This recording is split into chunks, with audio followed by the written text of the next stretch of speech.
Es un parque biosaludable, lo hicimos allí en la Senda Verde, a la altura de la calle Mestremontes, presupuesto 20.805 euros. Bueno, se hicieron los elementos de juego, que está muy bien, pero además bancos, papeleras, árboles para buscar naturaleza y sombra. Y bueno, como sabéis, en este momento en Vigo tenemos 73 parques saludables, todos hechos siendo yo alcalde. Todos, 73. Pasamos de 0 a 73. Los parques biosaludables son gimnasios de mayores al aire libre, gimnasios de adultos al aire libre, y por tanto deseo que lo disfruten mucho, porque es el 73º parque biosaludable que hacemos en Vigo. Bueno, por recordar, ¿no? La Vía Verde sigue en obras, va a muy buen ritmo, seguramente acabamos en el mes de abril.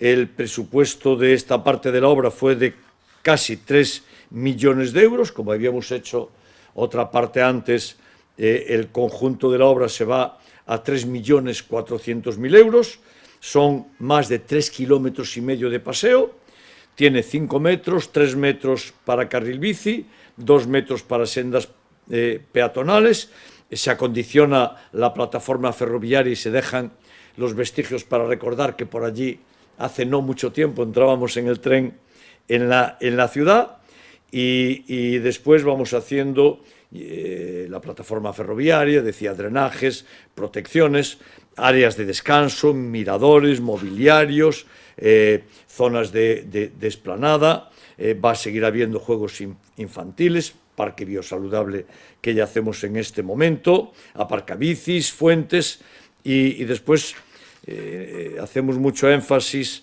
en dejar los vestigios del recuerdo de que por allí pasaba el ferrocarril, pues una parte de la catenaria. La catenaria era el cable donde los trenes eléctricos tocan y cogen la electricidad. Después recordar que la conexión con Vía Norte se hace con una pasarela que ya colocamos, tiene 51 metros de largo, y después en la zona de la conexión con la calle Navarra va a tener un paseo de madera. En la zona de Buenos Aires hay una rampa asentada en firme con perfiles metálicos, y va a haber conexiones a la Senda Verde desde Coutadas, Buenos Aires, Xuncal, Camiño da Vía, Camiño Ferreiría, Avenida de Galicia, Párroco Don Serafín, Camino Cascalleira y Camino das Ánimas. Por tanto, va a haber una gran permeabilidad para que todas las zonas de Vigo y desde toda la travesía de Vigo se pueda bajar hasta llegar a Teis. Y después, pues la parte conectada va a ser la conexión directa desde toda esa zona, paseando con el centro de la ciudad, con Vía Norte, por tanto, con el centro viario, y a partir de ahí el centro de la ciudad.